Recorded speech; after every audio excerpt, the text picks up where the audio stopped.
Living History, World War II stories as told by those who were there.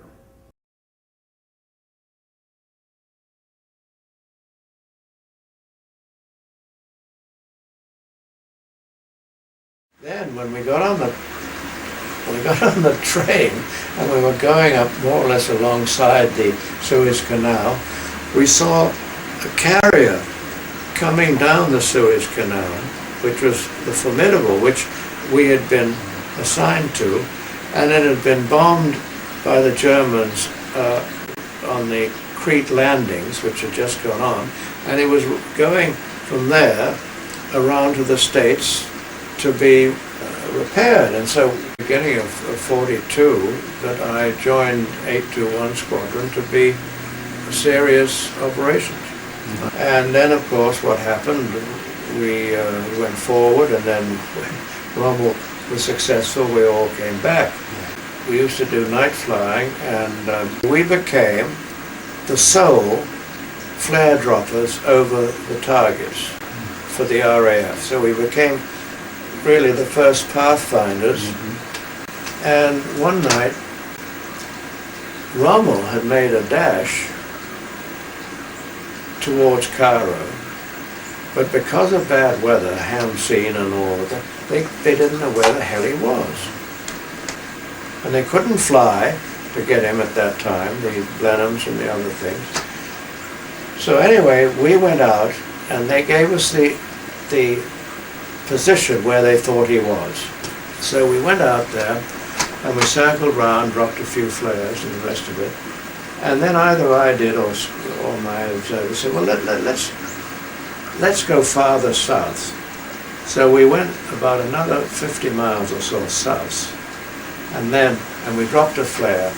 And then, David, you've never seen anything like it. Just a row of Panzer vehicles and tanks all going through middle of the night on the way to Cairo. I mean, it was the most frightening thing that you've ever seen, and impressive.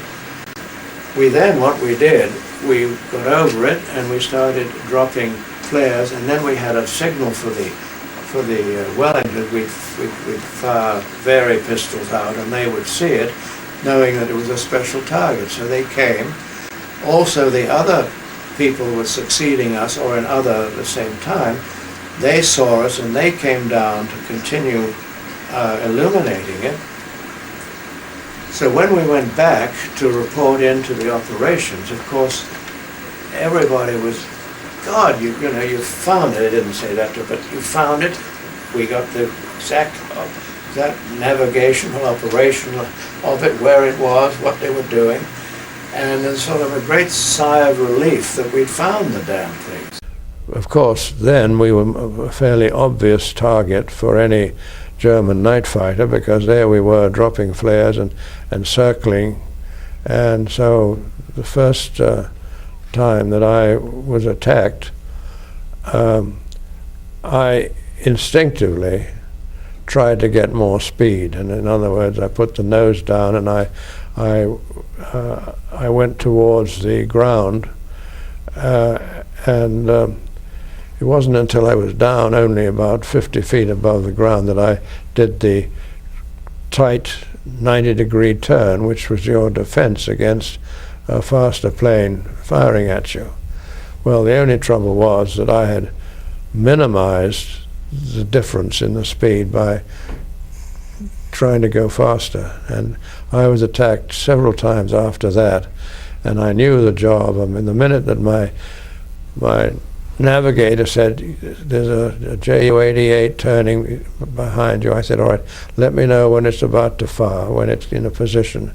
And when that happened, I would then slow down, in some cases put the flaps down, and make very slow but very tight turns. And they couldn't follow me. Their first shooting would fly off, and then they could never get round again, and so they would give up. I mean, they just said, to hell with it, we can't follow this plane around. So that was a defense, and that's why these planes were so good for the job that we found ourselves doing, which was pathfinding for the RAF. We had an Albacore with a long-range tank. They said, you are going to go on this Operation Chocolate. So we gathered at an airfield near Cairo, and we then took off with 2 or 3 big transport planes in attendance, which contained Marines and supplies of gasoline. In other words, we were going to have to refuel. And so we flew about 200 miles behind the enemy lines and landed, and then waited for the night to come, refueled. The Marines were in the planes, formed a defense. And so then we took off at night and flew more or less directly north to attack a convoy which was approaching Tobruk. And it was in that period that I first went to Buckingham Palace to get the Distinguished Service Cross. And that was for my operations in the desert.